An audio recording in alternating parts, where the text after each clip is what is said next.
మన తెలంగాణలో ఇప్పుడు వైరల్ అవుతున్న sensational case union minister Bandi Sanjay కుమారుడైన భగీరథ్ ఫైనల్లీ పోలీసుల ముందు సరెండర్ అయిపోయాడు. నిజంగా అతను సరెండర్ అయ్యాడా, లేకపోతే మనీ ట్రాపింగ్ జరిగిందా, పొలిటికల్ ఇష్యూసా, పోలీసులు అరెస్ట్ చేశారా? ఈ కేసు గురించి రోజుకి ఒక న్యూ ట్విస్ట్ అనేది బయటకు వస్తుంది. కేసు రిజిస్టర్ అయ్యాక పోలీసులు మల్టిపుల్ నోటీసులు ఇష్యూ చేశారని, భగీరథ్ అసలు క్వశ్చనింగ్ కి అటెండ్ అవ్వలేదని, అప్పుడు పోలీస్ టీం మొత్తం కలిసి హైదరాబాద్, కరీంనగర్ ఏరియాస్ లో సర్చింగ్ స్టార్ట్ చేశారని, లుకౌట్ సర్క్యులర్ ఇష్యూ అయిందని, సోషల్ మీడియాలో ఎస్కేప్ అయ్యాడని డిస్కషన్ స్టార్ట్ అయిపోయాయి. అసలు భగీరథ్ సైడ్ నుంచి అయితే ఇది హనీ ట్రాప్ అని, వాళ్లే 5 crores డిమాండ్ చేశారని ఎలిగేషన్స్ కూడా వచ్చాయి. తర్వాత భగీరథ్ యాంటీ-కెప్టరీ బెయిల్ కోసం తెలంగాణ హైకోర్టుకి వెళ్లాడు. కోర్టు ప్రొటెక్షన్ ఇస్తుందేమో అనుకున్నారు, కానీ ఇమీడియట్ రిలీఫ్ రాలేదు. అప్పుడే ప్రెజర్ ఇంకా పెరిగిపోయింది. పొలిటికల్ డిబేట్స్ జరుగుతున్నాయి, టీవీ డిస్కషన్స్ పెరిగాయి, యూట్యూబ్ వీడియోస్ తో వైరల్ అవుతున్నాయి.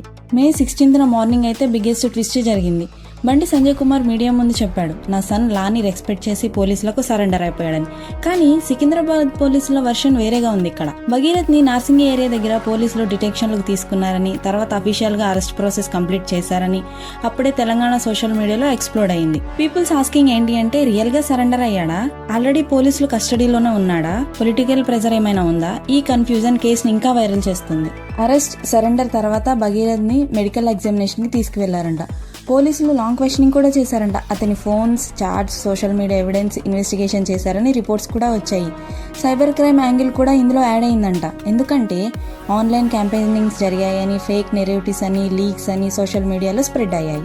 తర్వాత భగీరథ్ ని కోర్టు ముందు ప్రొడ్యూస్ చేశారంట. పోలీసుల సైడ్ అయితే సీరియస్ ఎలిగేషన్స్ ఉన్నాయని, ఇన్వెస్టిగేషన్ కంటిన్యూ అవ్వాలని ఆర్గ్యుమెంట్ చేస్తూనే ఉన్నారు. డిఫెన్స్ సైడ్ అయితే ఫాల్స్ ఇంప్లిమెంటేషన్ అని, పొలిటికల్ టార్గెటింగ్ జరుగుతుందని, కన్స్టెంట్ రిలేషన్ అని క్లెయిమ్ చేస్తుంది. కానీ కోర్టు జడ్జికల్ కస్టడీ అప్రూవ్ చేసింది. అప్పుడే కేసు నేషనల్ మీడియాలో కూడా హెడ్లైన్ అయింది. కేసు తర్వాత మన తెలంగాణ పాలిటిక్స్ ఫుల్ హీట్ గా మారిపోయాయి. కేటీ రామారావు గారు అయితే ఫెయిర్ ఇన్వెస్టిగేషన్ కోసం మినిస్టర్ పొజిషన్ నుండి కూడా రిమూవ్ చేయాలని కామెంట్స్ చేస్తున్నారు. కాంగ్రెస్ లీడర్స్ అయితే లా ఈక్వల్ ఫర్ ఎవ్రీవన్ అని కూడా చెప్తున్నారు. బీజేపీ సపోర్టర్స్ మాత్రం పొలిటికల్ రివెంజ్ అని, టార్గెటింగ్ అటాక్ అని సోషల్ మీడియాలో క్యాంపెయినింగ్స్ కూడా స్టార్ట్ చేశారంట. ఈ కేసు ప్యూర్ లీగల్ నుంచి పొలిటికల్ వార్ గా మారిపోయింది.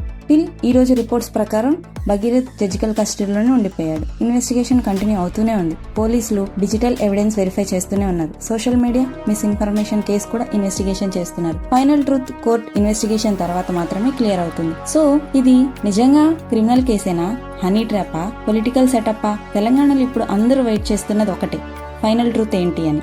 మీ ఒపీనియన్ ఏంటో కామెంట్ బాక్స్ లో తెలియజేయండి. లైక్ చేయండి, షేర్ చేయండి, సబ్స్క్రైబ్ చేయడం మాత్రం మర్చిపోకండి.